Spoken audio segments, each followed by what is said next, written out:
ଆଉ ଗୋଟେ ଗପ ପଢିବା। କଣ ପଢିବା? ସେଟା ଆମେ କଣ ପଢିଥିଲେ? ସିଂହର ଗୁମ୍ଫା।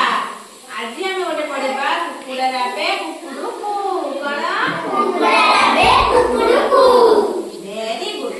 ଦିନେ ବଣର ପଶୁମାନେ ଶୋଇକି ଉଠିଲେ।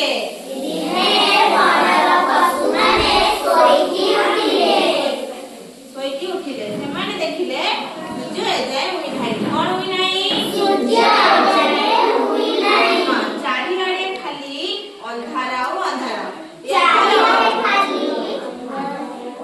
ଏଥର ସବୁଯାକ ପଶୁ ଏକାଠି ହୋଇ ସୂର୍ଯ୍ୟକୁ ଉଠେଇବାକୁ ବାହାରିଲେ। ସୂର୍ଯ୍ୟ କାହାକୁ ବାହାରିଲେ? ସୂର୍ଯ୍ୟକୁ। ହାତୀ ଡାକ ଛାଡ଼ିଲା। କିଏ ଡାକ ଛାଡ଼ିଲା? ହାତୀ। କଣ ଡାକିଲା? ସୂର୍ଯ୍ୟ ଦାଦା ବାହାରକୁ ଆସ। ହେଲା, କିଏ ଡାକିଲା? ହାତୀ। ହେଲେ ସୂର୍ଯ୍ୟ ବାହାରକୁ ଆସିଲା ନାହିଁ। କିଏ ବାହାରକୁ ଆସିଲା ନାହିଁ? ସୂର୍ଯ୍ୟ। ବାଘ ଏଥର ଡାକ ପକେଇଲା। କିଏ ପକେଇଲା?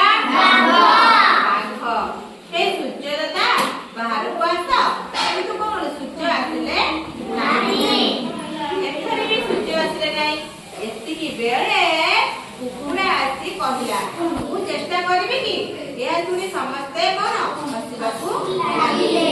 ଭାଲୁ କହିଲା, ଠିକ ଅଛି, ତୁ ଥରେ ଚେଷ୍ଟା କରି ଦେଖ। କୁକୁଡ଼ା ଏଥର ଡାକ ଛାଡ଼ିଲା, କୁକୁଡୁକୁ। କଣ ଡାକେ? କୁକୁଡୁକୁ। ତା ଡାକ ଶୁଣି ସୂର୍ଯ୍ୟ ଟିକେ ବାହାରକୁ ଆସିଲା। କୁକୁଡ଼ା ପୁଣି ଥରେ ଡାକିଲା, କୁକୁଡୁକୁ। ତୃତୀୟ ଥର କୁକୁଡ଼ାକୁ ଡାକିଲା, କୁକୁଡୁକୁ। କିନ୍ତୁ ଏଥର ସୂର୍ଯ୍ୟ ପୁରା ବାହାରକୁ ବାହାରିଲା। ହେଲା, କଣ କଲେ?